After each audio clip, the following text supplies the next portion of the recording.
Olá pessoal, estamos com mais um vídeo do canal Direito Sem Barreiras e hoje vamos falar sobre uma das matérias que eu mais gosto do direito civil, que é a matéria sucessão, órfãos e sucessões. É uma coisa linda, apesar também que o direito das coisas é lindo, deslumbrante, direitos reais, contratos, responsabilidade, o direito tudo é lindo. Você estudar direito, eu aconselharia a todos a fazer isso, estudar direito, que é uma coisa maravilhosa, ainda que seja só por ilustração, tá? Para você enriquecer o seu conhecimento, porque é uma coisa muito bonita. E hoje nós vamos falar sobre sucessão e especificamente na ordem da sucessão legítima, da sucessão hereditária. Quando existe a morte de alguém, abre-se a sucessão para os seus herdeiros. Então veremos quem são aqueles herdeiros na ordem que nosso Código Civil dispõe para poder receber essa herança. Então, o que dispõe o nosso Código Civil? Em seu artigo 1829, ele enumera a ordem daqueles que são legitimados para suceder o falecido na herança daqueles bens deixados. E ele começa no seu inciso 1 com os descendentes em concorrência com o cônjuge sobrevivente, salvo se, aí é que vem aí já começa, o direito das sucessões é lindo, tá? Só que ele é bem complexo. Então, salvo se o regime de casamento do cônjuge sobrevivente confinado for da comunhão universal de bens, ou se ele casou pelo regime da separação obrigatória de bens, nós veremos um pouquinho mais para frente nesse vídeo o que significa, ou se no regime da separação de bens, se a época da constância do casamento não existia bens particulares do falecido. Perfeito? Vamos analisar esse primeiro inciso. Os descendentes são os filhos, tá? Eles vão concorrer com o cônjuge sobrevivente, como determina. O cônjuge sobrevivente é a viúva ou viúvo. Salvo se o cônjuge sobrevivente for casado na condição pelo regime da comunhão universal de bens. O regime da comunhão universal de bens, existindo esse regime de casamento entre o cônjuge sobrevivente com o falecido, ele passa a ser meeiro. Então, a ele é resguardado, garantido 50% da herança deixada pelo falecido. Em relação a outra exceção, que é a da separação obrigatória de bens. Primeiro vamos analisar o que é o regime de separação obrigatória de bens no casamento. É um regime que a lei impõe para determinadas circunstâncias, determinados casos. São vários casos, tá, meus amigos? Isso daí depois eu posso até fazer um vídeo só analisando isso daí, que é bem interessante.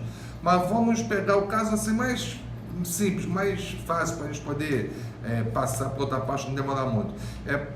Até 2010, a lei previa que a partir dos 60 anos, para casar, você só poderia casar nesse regime de separação obrigatória de bens. Então, o bem de um não comunicava com o bem do outro, não existia. Se um morresse, aquele bem daquele que morreu ficaria para os seus herdeiros, não iria para essa pessoa que casou. A partir de 2010 para cá, essa idade aumentou para 70 anos. Então, caso o regime de casamento existente entre o cônjuge sobrevivente e o finado for da separação obrigatória de bens, o cônjuge sobrevivente não entrará na concorrência com os descendentes, ou seja, ele não herdará a herança, os bens que o seu finado marido deixou.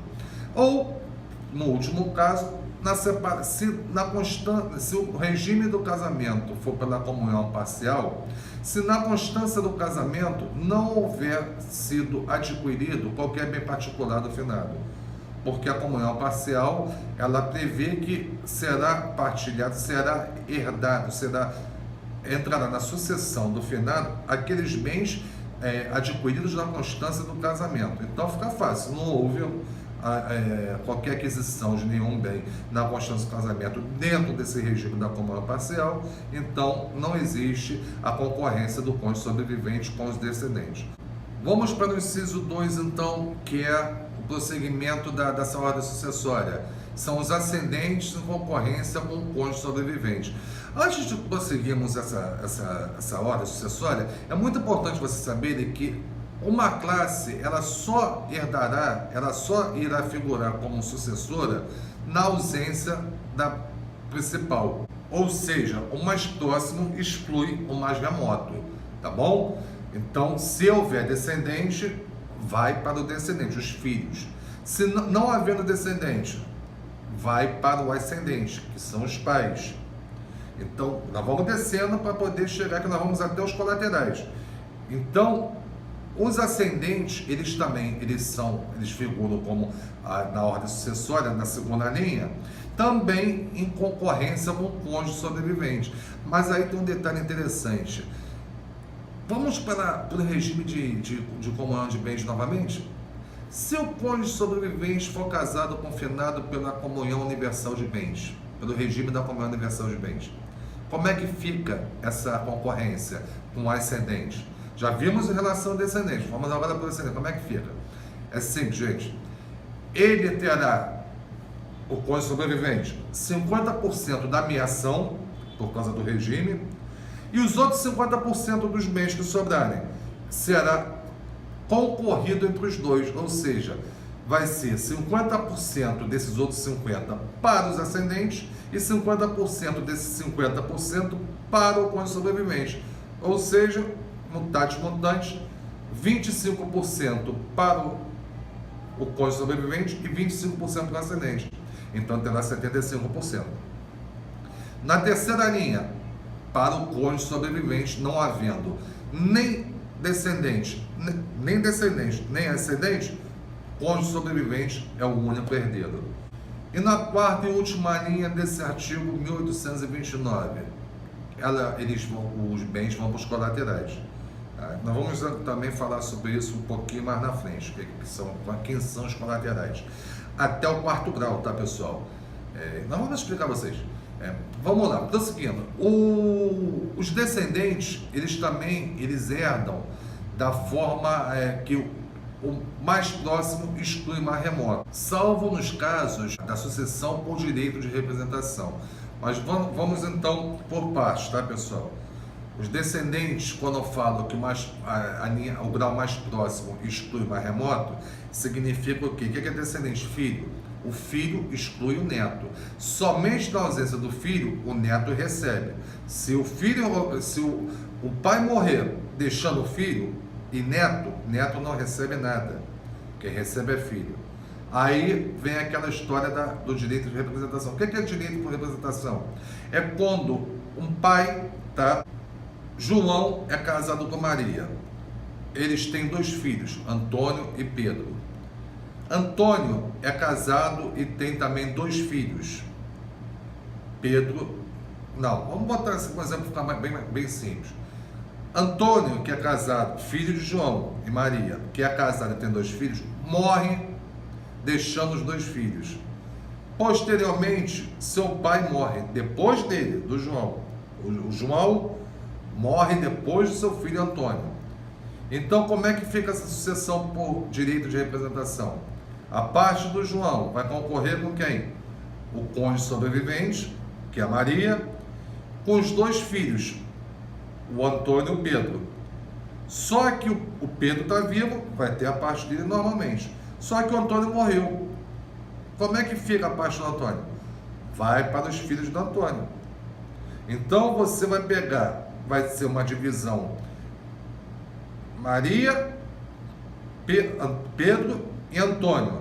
Antônio morrendo, a parte do Antônio, esse 1/3 que é do Antônio, vai ser para os seus 2 filhos, vai ser dividido para os seus 2 filhos. Esses 2 filhos estão recebendo por representação, entenderam? É o caso da exceção, que o mais próximo exclui o mais remoto.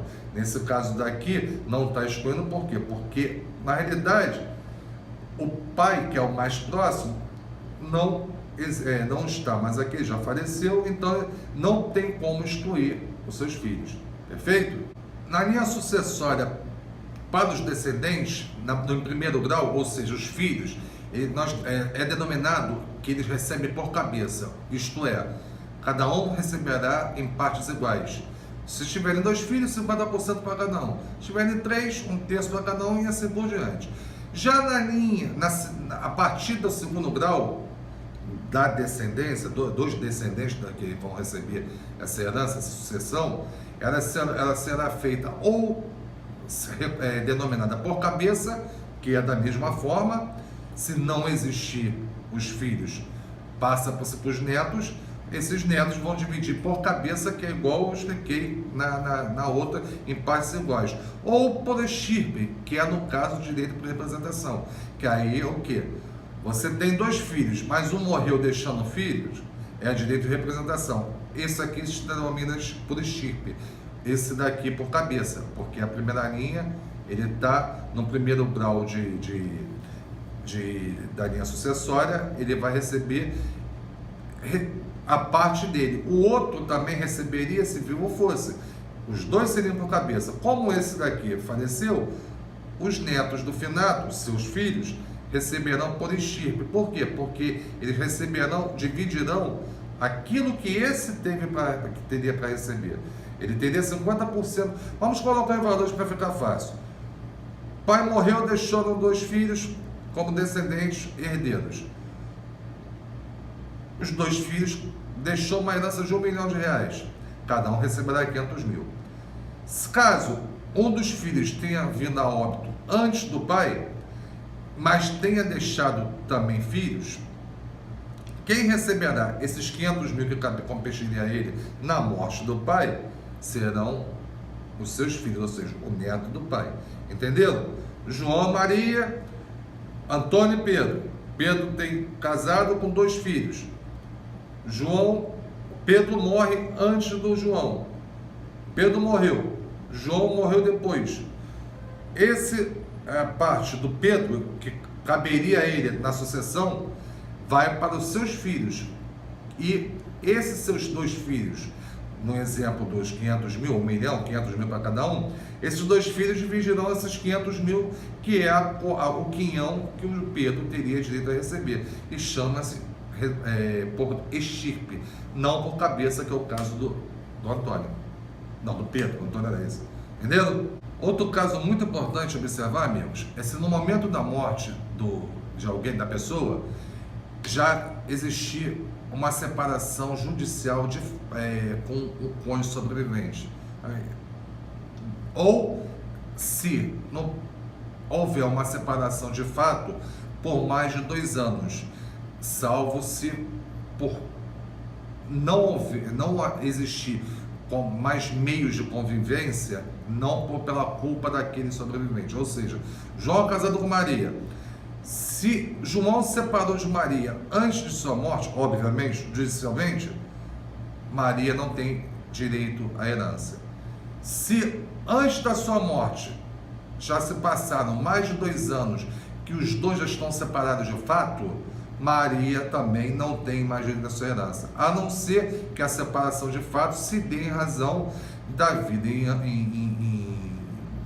comum de ambos, a convivência deles não ficar insustentável, insuportável, não por culpa de Maria, sim por culpa de João, que ela terá direito.